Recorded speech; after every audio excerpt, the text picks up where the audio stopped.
Bienvenue à tous pour cette première partie d'INSEM. J'espère que vous avez passé un bon week-end. Alors avec ce mauvais temps, on a décidé de vous amener un petit peu de soleil en plateau au sommaire. Découverte de Zanaré, l'artiste à la pop acidulée. L'écho des vertiges, c'est le titre de son premier album. Il nous fait l'honneur d'être en plateau avec nous. Pour nous le présenter, à suivre les chroniques de Faustine et de Mathéo. Faustine nous fera découvrir de nouveaux instruments de musique et Mathéo reviendra sur les chansons corses à suivre. Visite du Palazzo Stopiel, ce sera à Cento et ce sera avec Francesc. Enfin, à 13h, comment vit-on avec le diabète? Demain, ce sera la journée mondiale du diabète, l'occasion de parler de cette maladie chronique qui est encore très méconnue et qui pourtant touche de plus en plus de personnes. Pour en parler, Rosemarie Pasqualach, qui est présidente de l'association des diabétiques de Corse, et le docteur Pierre-Ange Girard, qui est endocrinologue et diabétologue. Si vous avez envie de poser des questions et de réagir, 0800 3x 0900 ou alors écrivez-nous sur Facebook. Le duo veille tout de suite, c'est l'heure de la découverte du jour. C'est parti.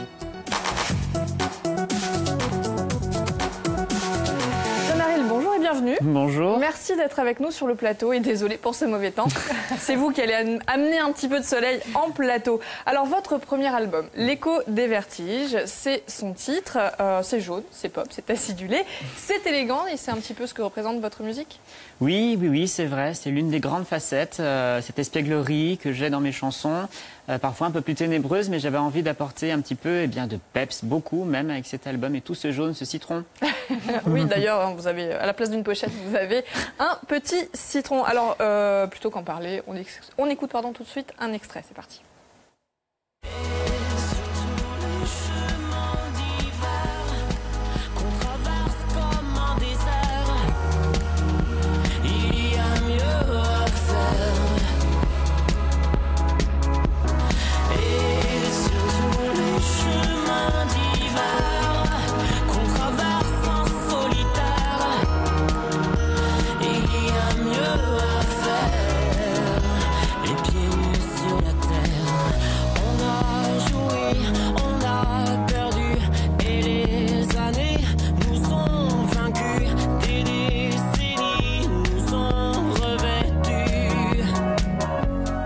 Ça s'appelle Les pieds nus sur la terre.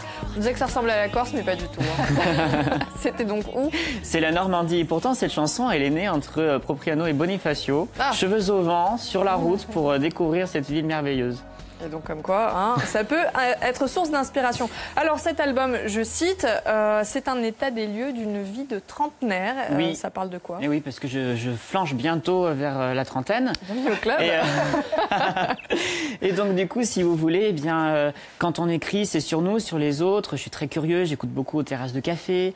Alors du coup, c'est un état des lieux de moi, des autres, de ceux qui ont partagé ma vie. Ouais. Et donc du coup, voilà, ça parle d'amitié, d'amour. Mais je cherche toujours la faille. Ce sont des amours à sens unique, des amitiés qui sont toxiques. Ouh là là. Et donc voilà. Ça commençait bien et ça finit mal. Mais oui, mais avec une musique qui est très pop, donc justement avec beaucoup d'espoir toujours. De l'espoir et des préoccupations aussi, beaucoup. Oui, vous êtes la nature. De la nature. Oui, bien entendu, avec l'envers du décor, Voyage éternel, où j'ai envie de ramener de plus en plus l'humain vers la nature, puisque face à l'immensité, je crois qu'on peut se sentir un peu mieux. Ouais. Et souvent, on est bien petit, face à l'immensité. Donc, c'est le cas de la chanson Campo Moro, qui est née là-bas, dans ce lieu magnifique, où j'étais plongée entre un paysage, mais je sais pas, une vraie peinture. Et les particules venaient sur mon visage. Et j'ai écrit cette chanson de bout en bout, au fur et à mesure que le soleil se couchait. Donc on l'a bien compris, la Corse est une véritable source d'inspiration pour vous. Oui, mais c'est vraiment un hasard. C'est en étant venu ici pour voyager. C'est vrai que moi, j'ai des racines italiennes. Et donc, du coup, le côté méditerranéen m'a beaucoup inspiré.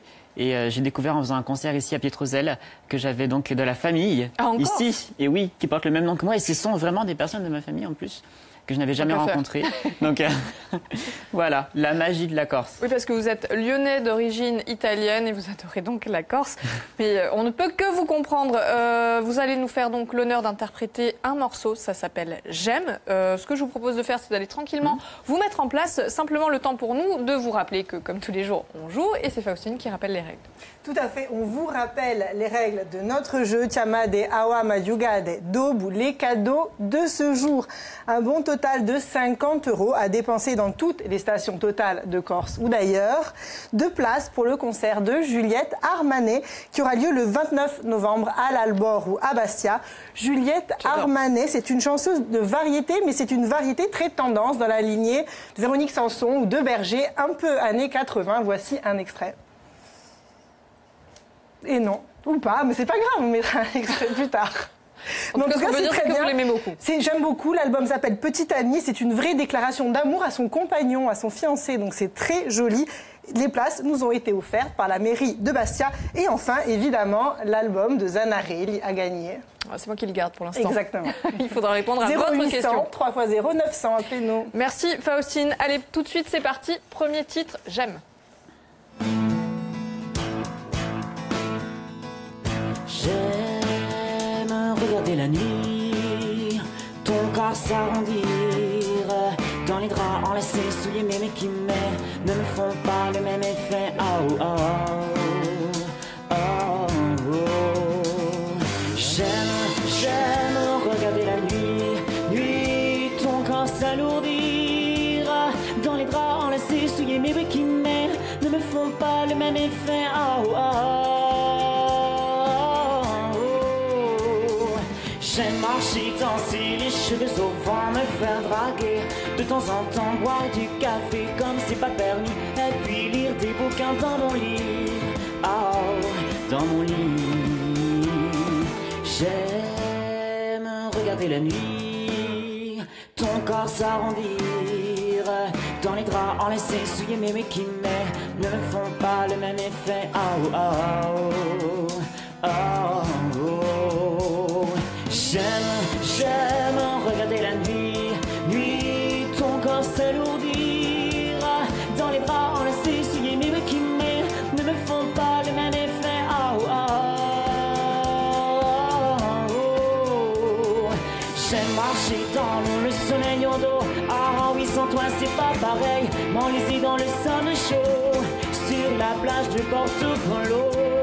Oh, Porto Polo. J'aime swinguer au son des balais, me coucher comme ça me plaît, mais par-dessus tout.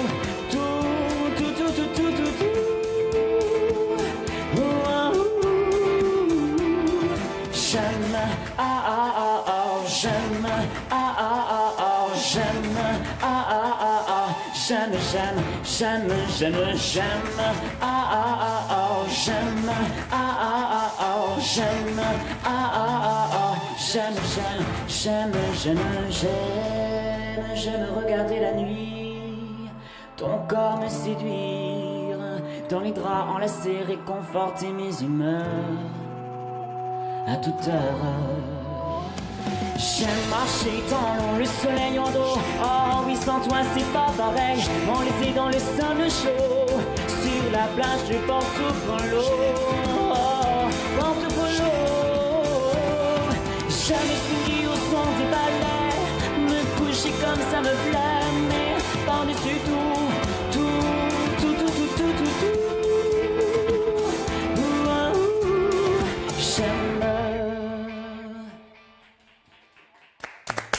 J'aime. Donc c'était le premier titre en live interprété par Zanarelli. On va lui laisser le temps de revenir tranquillement. Et on va poursuivre avec vous, ma chère Faustine. Vous allez piquer notre curiosité avec des instruments qui appréhendent la musique, mais différemment. Exactement. Et le fil rouge en termes d'innovation musicale, c'est la démocratisation de l'apprentissage. Apprendre vite, jouer facilement et de tout. Alors, pas de conservatoire, pas de solfège et un plaisir de jeu immédiat. C'est le chemin que prennent ces innovations et elles correspondent aux innovations que l'on retrouve dans d'autres domaines car elles font écho aux évolutions éthiques de notre société. Certaines innovations ont donc travaillé la pédagogie même de l'apprentissage musical. C'est le cas de Dualo qui revisite la façon dont on appréhende la musique. Cet instrument de musique a été conçu autour d'une disposition des notes uniques et brevetées, la disposition Dualo. Donc, les accords sont représentés par des dessins simples et identiques sur l'intégralité du clavier.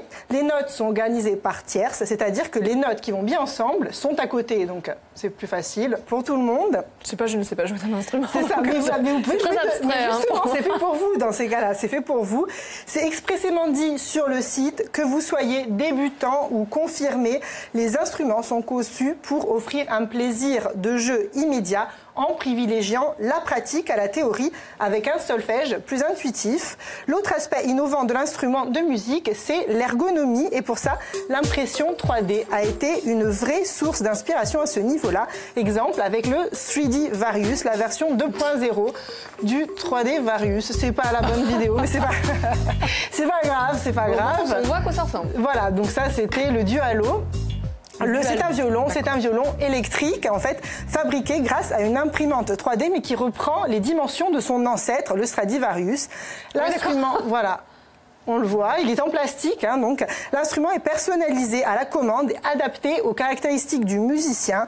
L'objet est réalisé en une semaine et conduirait les ondes de façon optimale en mariant les techniques de la lutherie traditionnelle et la précision de l'imprimante 3D. C'est un violon électrique que l'on branche comme une guitare à un ampli, en fait, et c'est une création française réalisée près de Toulouse. Ça vous parle, ce genre d'innovation ou pas? Oui, j'avais déjà entendu parler. Après, c'est vrai que je pense que le plaisir du toucher du bois ne pourra pas être pallié peut-être à tout ça. Pareil pour les guitares ou autres. Donc vous êtes plutôt traditionnel. Ouais. Et enfin, vite fait, si j'ai le temps, je sais pas, oui. Une dernière innovation, c'est en termes d'instruments de musique, évidemment, c'est l'affranchissement des frontières entre les instruments. Qui a dit qu'on avait besoin de musiciens ou d'instruments de musique quand on peut faire tout seul? Et pour ça, départ aux États-Unis à la rencontre de l'Artiphone. Ses créateurs l'ont modestement appelé instrument 1, composé d'un manche sensitif. On l'utilise soit comme une guitare, soit comme une basse, soit comme un clavier, même comme un violon avec le smartphone en guise d'archet. C'est un objet connecté qui s'adresse cette fois-ci aux musiciens parce que si vous ne savez pas jouer, cet objet n'est pas pour vous. En revanche, si vous maîtrisez un instrument, il vous permettra très facilement de passer d'un instrument à l'autre. Voilà. Parce que vous pourriez l'utiliser. Moi non. Après, c'est vrai que c'est intéressant peut-être pour découvrir la musique de manière différente. Pourquoi pas. Merci Faustine, en tout cas, pour ces découvertes et ces curiosités. Bravo pour ce titre interprété en live et merci. Alors, on va vous laisser le temps de récupérer un petit peu et on va prendre de la distance. On va partir direction Centur et je ne sais pas si vous connaissez, c'est dans le Cap avec notre journaliste Francesca. Elle nous propose une visite guidée du somptueux Palazzo Stopiel. On regarde. Bonjour à tous, je vous invite aujourd'hui à Centur et dans le Cap Corse pour découvrir l'un des fleurons architecturaux de notre patrimoine insulaire, le château Stopiel. Cette demeure d'Américain fut construite aux alentours de 1870 par Jean-Baptiste Marcantoni, fils d'Ange Marcantoni, parti faire fortune aux Amériques dans les domaines de la canne à sucre, du café et des chemins de fer. Forte de ses 400 mètres carrés et de ses 23 pièces, toutes ornées de fresques aussi belles les unes que les autres, cette demeure recèle une iconographie très riche et chargée de symboles relatant la vie fastueuse de ces expatriés. Je vous en propose tout de suite une visite inédite. Restez avec nous.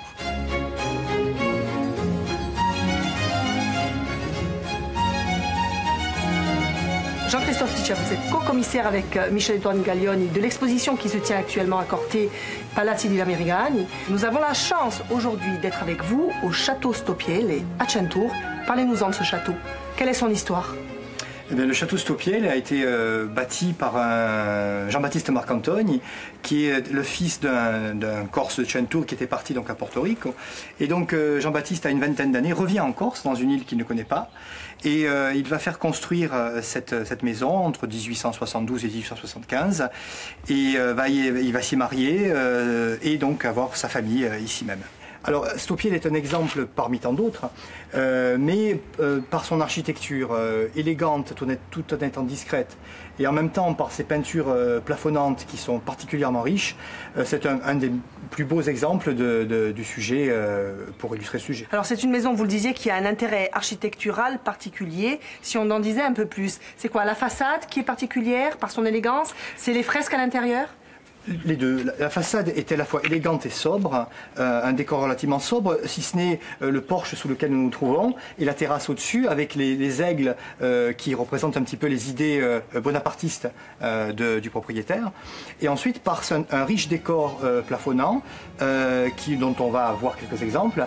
Et le fait est aussi c'est que d'après les recherches de Caroline Paoli et de Michele Dornigaglione, on a l'architecte qui a conçu la maison était un Corse, Simon Pietri de Cagnano. Et le peintre était aussi un Corse, c'était le peintre Profisi de Talazac. On va rentrer à l'intérieur, vous allez nous montrer 2 exemples de fresques magnifiques qui sont en très bon état d'ailleurs. Hein. Le vestibule et puis je crois le grand salon. On y va? On y va. Allez.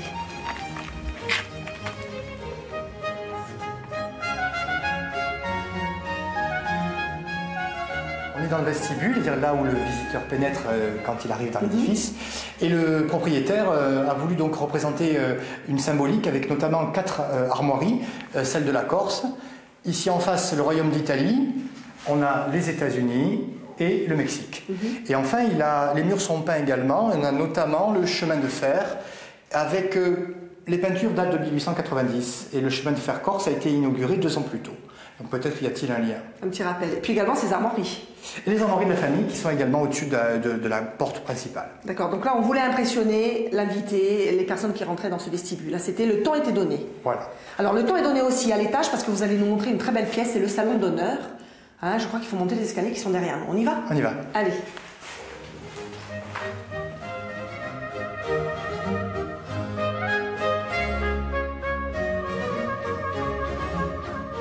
Alors Jean-Christophe Litch, ici nous sommes dans le salon d'apparat, le salon d'honneur. On voit l'opulence des propriétaires, hein, les Marcantoni, avec notamment des fresques qui sont dans un état remarquable.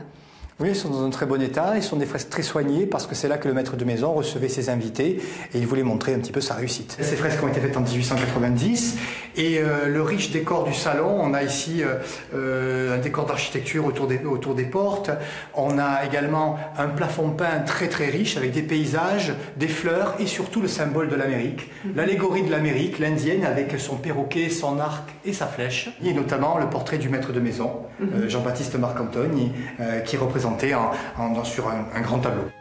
Merci Jean-Christophe Litch d'avoir été avec nous pour nous faire découvrir, en tout cas survoler ce beau bâtiment qui sera bientôt ouvert au public. On le rappelle aux téléspectateurs qui nous regardent. Merci à vous de nous avoir suivis. Je vous conseille bien entendu en ce moment à Corté la très belle exposition au musée de la Corse, Palazzi di Americani. À ne pas manquer, c'est jusqu'au mois de décembre et je vous dis à très bientôt. Ciao, ciao, Francesque. Allez, revenons-en à votre premier album, L'écho des vertiges, Zanaril. Vous avez pris 5 ans pour préparer ce premier album et vous n'avez pas choisi n'importe qui pour le produire. Vous vous êtes entouré de l'équipe de Patrick Bruel. Oui, alors notamment, en fait, si vous voulez, j'ai fait plusieurs premières parties pour Élodie Frégé ou Christophe Willem. Et j'ai fait écouter à Benjamin Tesquet, qui est le réalisateur de l'album, mes chansons, mes compos. Et il m'a entouré de différents musiciens. Donc quelques-uns qui suivent Patrick Bruel et puis aussi une violoncelliste qui accompagne le groupe Imouvrini tous les étés sur l'île. Et donc voilà, bien entouré. Et c'est vrai qu'il faut le temps de faire des rencontres, des bonnes, des mauvaises, s'accrocher aux bonnes, les faire évoluer et de manière organique et instinctive. Donc on prend le temps et on fait les choses bien. Et vous n'aimez pas qu'on vous dicte la marche à suivre. Vous avez décidé de financer vous-même ce premier album et vous avez choisi de demander l'aide du public par une campagne de crowdfunding. Voilà, c'était en 2012, donc maintenant ça date un petit peu. Tout a commencé d'ici, où on a proposé aux internautes sur notre site internet d'investir. Et on a 150 internautes, notamment des Corses, qui étaient là, présents et qui sont toujours là. Et qui nous ont aidés à financer cet album, puisque je voulais un projet conséquent pour habiller les chansons avec les instruments que je souhaitais. Oui, on peut déjà considérer que le public est conquis, puisqu'il vous a déjà, j'allais dire, participé au financement de l'album. Alors, la musique et vous, c'est une histoire qui a commencé quand même très tôt. C'était pas un instrument des temps modernes, mais c'était une guitare et ça a changé le cours de votre vie. Non, mais j'utilisais à la base une raquette de tennis, en fait, pour faire de la guitare. Ah bah voilà, on y est. Et puis, du coup, mes parents m'ont offert une guitare emballée avec des boîtes à chaussures tout autour pour que je ne devine pas la forme. Ah bah bravo. Et c'est vrai que j'avais 7 ans. Et menu et tout, le manche me faisait mal au poignet, donc j'ai passé ensuite à notre instrument, le piano. Et finalement, c'est le chant, c'est la vibration des cordes vocales dans le corps qui m'a fait du bien. Et j'ai chanté énormément, tout le temps. À chaque fois que je rentrais du collège, je chantais des heures et des heures après avoir fait mes devoirs. Et c'est ensuite que l'écriture est venue. Naturellement. Voilà. Alors, vous nous confiez pendant le sujet de Francesque que c'était votre première télé. Alors, la première fois que je chante sur un plateau, j'ai fait des plateaux pour parler de l'album, mais après pour chanter sur un plateau, effectivement, je suis bien contente de débuter cette tournée France 3 avec la Corse. Ah ben, nous aussi, on est très fiers parce que, en revanche, la scène, c'est quand même une histoire qui dure. 350 concerts à votre actif? Oui, avec un pianiste qui s'appelle Frédéric Canifet, qui vient avec moi sur l'île pour composer. Et c'est vrai qu'on fait beaucoup de concerts en piano-voix, donc pour le coup c'est très très organique. Il faut habiller les chansons avec... d'un coup les chansons sont dévêtues finalement de tous leurs vêtements. Et c'est là qu'elles prennent tout leur sens. Et c'est auprès du public, avec mon pianiste, que finalement ces chansons se sont forgées avant qu'on les enregistre. D'accord. Alle daven esse corso e canta in francese for di Tino Rosso, che a Piazza di Francofonia in una canzone a corso, risposta anche Matteo.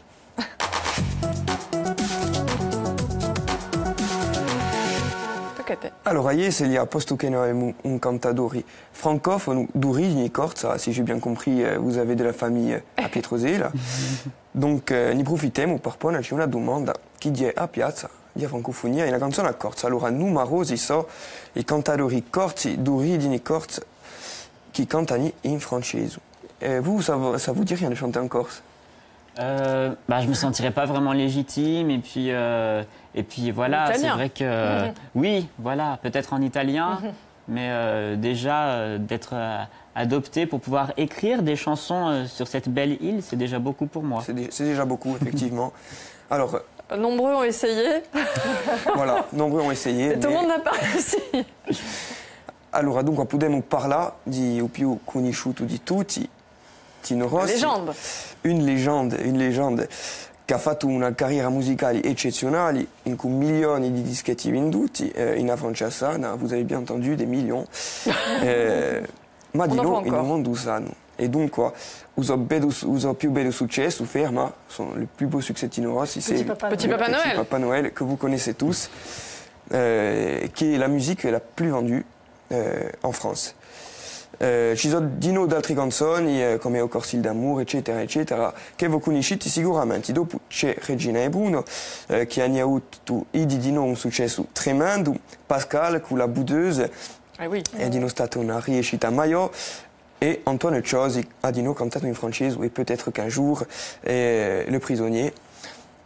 E ci sarà dunque una rompitura dopo negli anni 70 e il principio di un riacquisto con la sortita di un dischetto di Canta o Popolo Corso, Eri, Oggi e Domani, e non si troverà quasi più una stampa di cantatori corsi che canteranno in francese. Allora, c'è negli anni 70, vous étiez né en 70, c'est poli. Déjà. Oui, enfin, même. Un cantateur qui se chiama Mathieu Fitzgerald, je ne sais pas si vous le connaissez. Oui, Kennedy, donc. Mathieu Fitzgerald. D'accord, non, je ne connais pas. Qui a preso un nome a consonanza americana, come si faceva di tempi di ieri, che ha cercato di spuntare una varietà francese senza proprio sbucare. Vous connaissez ça Pas du tout. Personne ne connaît, vous racontez n'importe quoi. Mi pari di all'Ingiro di Bastia. Bon. Vous nascomique. Non, mais on va enchaîner parce qu'on n'a pas le temps de le connaître. Si proverà dopo, sotto, vous avez un nome, scusetti, Mathieu Battesti, in cui testi di Giacomo Fusina senza proprio sbucare. Vediamo bene che dunque il francese una cultura musicale era presente fino agli anni 70, ma un nazionalismo corso in crescita mette il francese in strappati, tanto il corso diventa quasi esclusivamente la lingua di creazione. E dunque l'abbiamo visto nell'ultimo dischetto di Movrini che il corso il francese, scusate, è un poco cantato, Dino Jacques Cuglioli, Cuarapa e Jean-Charles Papi. Ma a Francofonia, in una canzone corsa ferma poga. Merci beaucoup, Matteo. Zanarelli, je vais vous demander de retourner tranquillement, vous mettre en place puisque l'émission est bientôt terminée. Juste le temps pour nous de jouer avec Marianne. Bonjour Marianne. Bonjour Marianne. Marianne, êtes-vous là? Non. Marianne. Marianne n'est plus là. Bon, alors, vous savez quoi? Si Stéphane est arrivé sur son plateau, avant de conclure cette première partie d'INSEM, on va lui faire un petit coucou. Ben voilà, bonjour Stéphane. Quelles sont les actualités de ce début de semaine? Bonjour Célia, bonjour à toutes et à tous. L'actualité de ce lundi matin, c'est naturellement les intempéries de cette nuit. Jusqu'à 10 000 foyers ont été privés d'électricité cette nuit sur l'île. Les agents d'EDF sont sur le terrain. Et puis l'image, c'est la détermination des 4 salariés de l'hôpital de Bastia en grève de la faim depuis 15 jours. Maintenant, elles réclament des moyens financiers pour assurer les missions de l'établissement hospitalier. 2 d'entre elles se sont installées dans le hall d'entrée. On fait le point dans un instant. À tout de suite. Merci beaucoup Stéphane. Allez, on se retrouve évidemment après le flash de 13h pour la dernière partie consacrée au diabète. On rappelle L'écho du vertige, le premier album de Zanaril qui nous interprète un dernier titre en live, ça s'appelle J'ai adoré. Et quand lentement tes mots glissent sur moi, quand lentement le pas que tu feras, quand lentement je sais que tu viendras, quand lentement je vois que c'est en bien et tout honneur que tu me griffes le cœur, mais sache que je n'aurai plus peur de tes mots, tes effets. J'ai adoré, adoré, adoré, adoré, adoré encore. J'ai adoré, adoré, adoré, adoré, adoré dehors tes mots qui glissent sur moi, décident et font la loi. Et quand lentement l'amour que j'ai pour toi, quand lentement se transforme en dégâts, quand lentement tu ne le verras pas, quand lentement je vois que c'est en bien et tout honneur que tu me griffes le cœur, mais sache que je ne serai plus sous tes draps la brume. J'ai adoré, adoré, adoré, adoré, adoré encore. J'ai adoré, adoré, adoré, adoré, adoré dehors tes mots qui glissent sur moi, décident et font la loi. Non, j'ai adoré, adoré, adoré, adoré, adoré.